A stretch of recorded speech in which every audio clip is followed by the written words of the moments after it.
is doing differently? Well, I mean, I don't think Marquez can really do anything different. He's a counterpuncher, and that's what he does. He tried to do something different with Floyd. You see Floyd was just too big for him, too strong for him, and too good of a boxer. And whether the weight hurt him or not, that's not going to be an excuse for Juan beat him. Because Marquez is a really good fighter. He's a Hall of Fame fighter. So what we have to do is just stick to what Juan does best, and that's boxing. And it's going to be a great fight. It was fight of the year last time. I think it's going to be fight of the year this time too, because Marquez is a champion. He's not going to come in there and lay down. That's right. But we realize this, we know this. But Juan is not coming to lay down either. So Juan is coming to. He's going to be smart. He's going to be agile. He's going to do everything that in his power, with all the smartness that he knows. He's going to win, and it's going to be an exciting fight. And I think the fans will go for a second time are going to be in for a real treat. I think that's amazing, man. I'm smiling, and I'm because me and my brother, we've been in the boxing game for a long time. We came up boxing, but this connection we feel with Rocky and Juan is something that me and him love to see. Juan, we love to see you perform. We love to see you do your best. We love to see you succeed. And I'm smiling because me and my brother were watching you, and we're like, man, the energy, the focus. You guys are ready to go in there, and even with Mrs. Savannah might get in there a little bit. Well, I'm thinking about it, man. With that right hand. With Nacho, huh? Yeah, right hand don't get tired.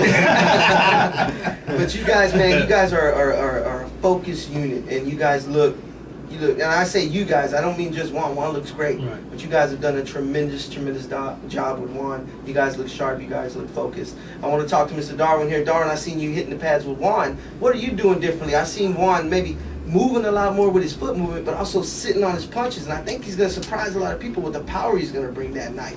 What are you doing differently with Juan? Well, you're absolutely right.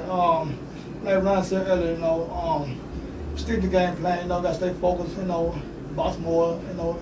Be more professional. Not lose cool. Like Ron, the head coach, he said it all. So I just follow the lead. I hear you, man. It sounds good. It sounds good. So, Mr. Savannah, one last thing. After this fight, we're not looking past this fight, or you guys are not looking past this fight and all that.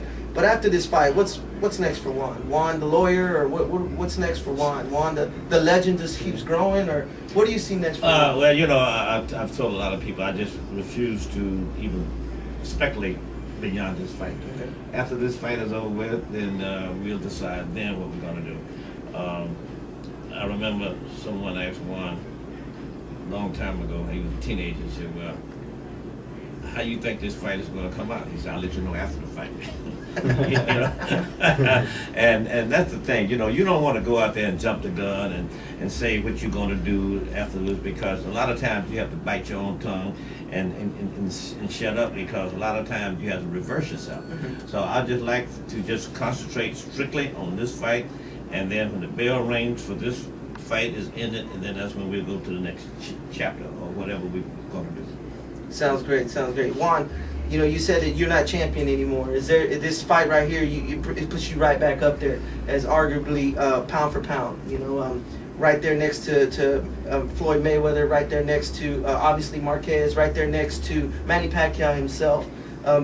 Is there something that's driving you? Maybe something you haven't felt in a while that's fueling you to become, the champion, undisputed champion of the world again. Oh yeah, I think the fact that Marcus beat me the first time when I clearly thought that I had the fight, that I was gonna win that fight. I mean, my heart and my mind was set that I was gonna win that night, and it didn't happen. So I think that right there alone is what motivates me the most. We could put all the belts and the money aside, and I think it's just my pride. My pride of losing.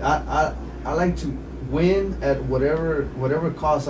Everything I do, I like to be successful. And in that fight, I trained so hard that I thought it was mine, and it didn't happen because of the mistakes that I committed. This time around, I trained even harder, but are a little bit more intelligent in applying pressure and doing my game plan. So just the fact that he beat me, and I think one thing that really fuels me is when he said that that he's 100% Mexican and I'm 50%.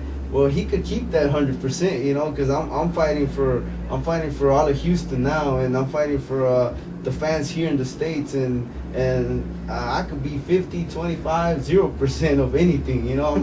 I'm fighting for Houston and all my fans. That's awesome, man. This is amazing. First of all, guys, congratulations. You guys have done an amazing job with the Baby Bull. And you guys heading out to Vegas. Any last words before you go to Vegas? Any last things you want to throw out there? I think all the fans just need to support Juan. That's right. You know, and just wish him well. But you know, and I remember when Juan first turned pro, what we wanted to create with Juan was a fan base with all the people, not just the Hispanics, you know.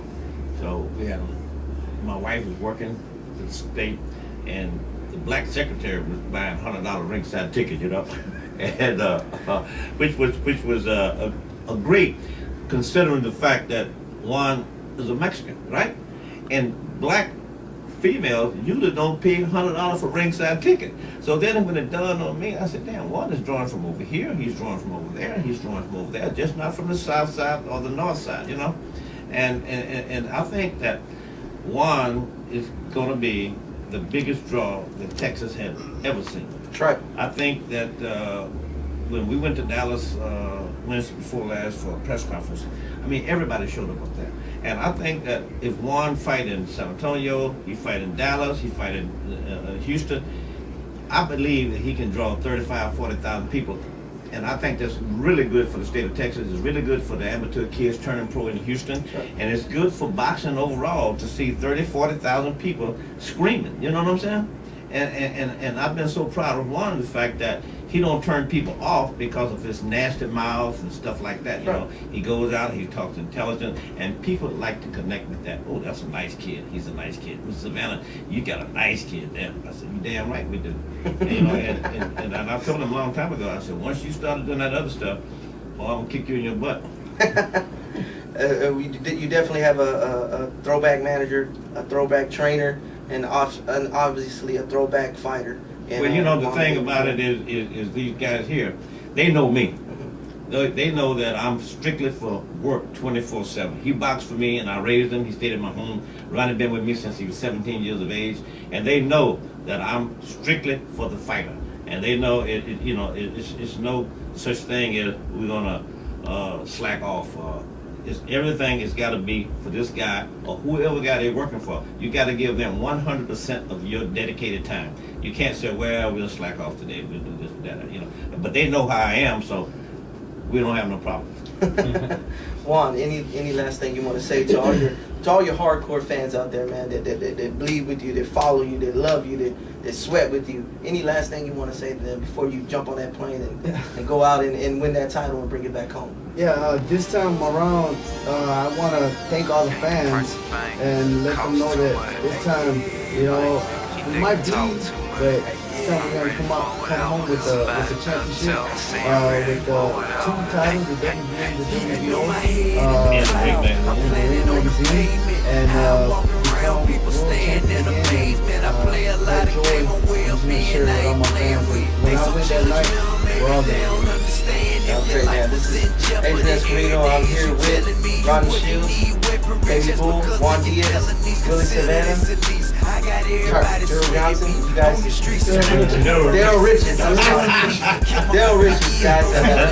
And we're signing off, man. Next time we be out, we'll be in Vegas. Thanks for watching. Dealing with depression from my partner dying next to me. Think 'cause no one's arrested, they coming for me eventually.